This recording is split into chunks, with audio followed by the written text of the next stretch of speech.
जय श्री राम। प्रिय भक्त हो, आज हम आपको रामायण का एक परम पवित्र अध्याय श्रवण करने वाले हैं। आज हम देखने वाले हैं विश्वामित्र द्वारा वशिष्ठ जी पर नाना प्रकार के दिव्य अस्त्रों का प्रयोग और वशिष्ठ द्वारा ब्रह्मदंड से ही उनका शमन एवं विश्वामित्र का ब्राह्मणत्व की प्राप्ति के लिए तप करने का निश्चय। मित्र हो, इस परम पवित्र अध्याय को शुरू करने से पहले कमेंट में जय श्री राम ऐसा लिखकर श्री राम का आशीर्वाद पाइए और चैनल को सब्सक्राइब कीजिए। जय श्री राम। मित्र हो, वशिष्ठ जी के ऐसा कहने पर महाबली विश्वामित्र आग्नेयास्त्र लेकर बोले, अरे खड़ा रहे, खड़ा रहे। उस समय द्वितीय कालदंड के समान ब्रह्मदंड को उठाकर भगवान वशिष्ठ ने क्रोध पूर्वक इस प्रकार कहा, क्षत्रिय धम ले, यह मैं खड़ा हूँ, तेरे पास जो बल हो उसे दिखा। गाधी पुत्र, आज तेरे अस्त्र शस्त्रों के ज्ञान का घमंड मैं अभी धूल में मिला दूंगा। क्षत्रिय कुल तत्व, कहा तेरा क्षात्र बल और कहा महान ब्रह्म बल। मेरे दिव्य ब्रह्म बल को देख ले। गाधी पुत्र विश्वामित्र का वह उत्तम एवं भयंकर आग्नेयास्त्र वशिष्ठ जी के ब्रह्मदंड से उसी प्रकार शांत हो गया जैसे पानी पड़ने से जलती हुई आग का वेग शांत होता है। तब गाधी पुत्र विश्वामित्र ने कुपित होकर वरुण, रौद्र, ऐद्र, पाशुपत और ऐशिक नामक अस्त्रों का प्रयोग किया।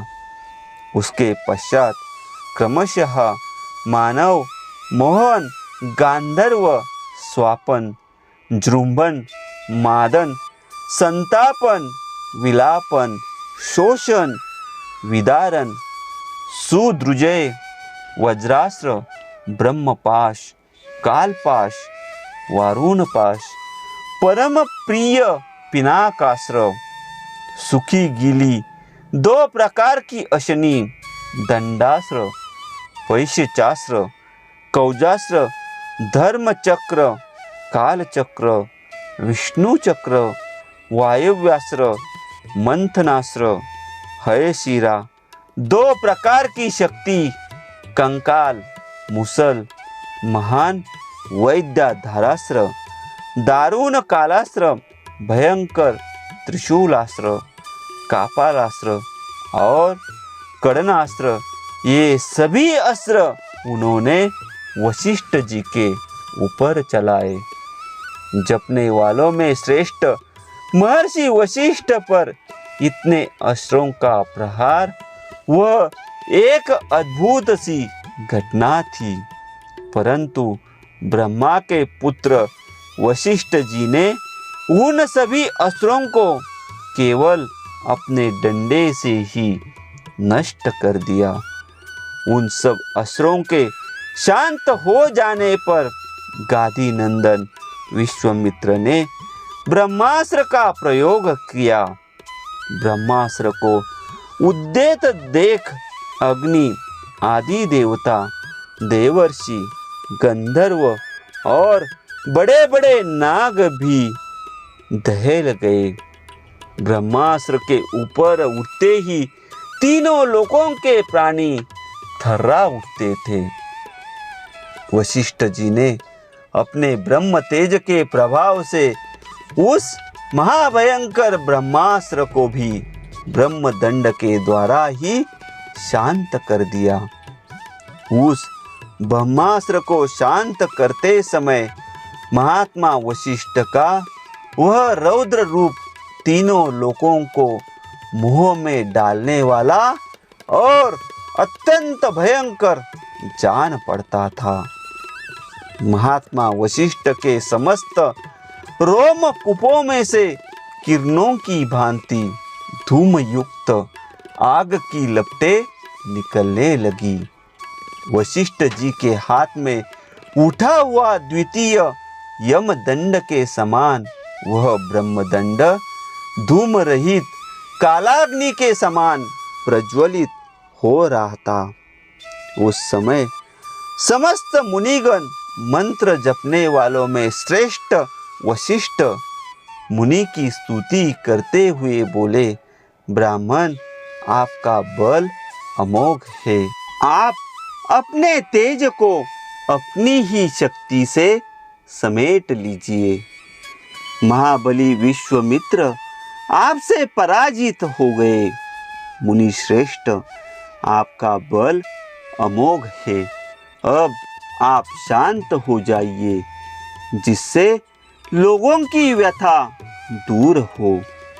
महर्षियों के ऐसा कहने पर महातेजस्वी महाबली वशिष्ठ जी शांत हो गए और पराजित विश्वामित्र लंबी सांस खींचकर यो बोले, क्षत्रिय के बल को धिक्कार है। ब्रह्म तेज से प्राप्त होने वाला बल ही वास्तव में बल है, क्योंकि आज एक ब्रह्मदंड ने मेरे सभी अस्त्र नष्ट कर दिए। इस घटना को प्रत्यक्ष देखकर अब मैं अपने मन और इंद्रियों को निर्मल करके उस महान तप का अनुष्ठान करूंगा, जो मेरे लिए ब्राह्मणत्व की प्राप्ति का कारण होगा। इस प्रकार यह परम पवित्र अध्याय संपन्न हुआ। मित्र हो, अगला परम पवित्र अध्याय सुनने के लिए चैनल को सब्सक्राइब कीजिए और श्री राम के आशीर्वाद पाने के लिए कमेंट में लिखिए, जय श्री राम।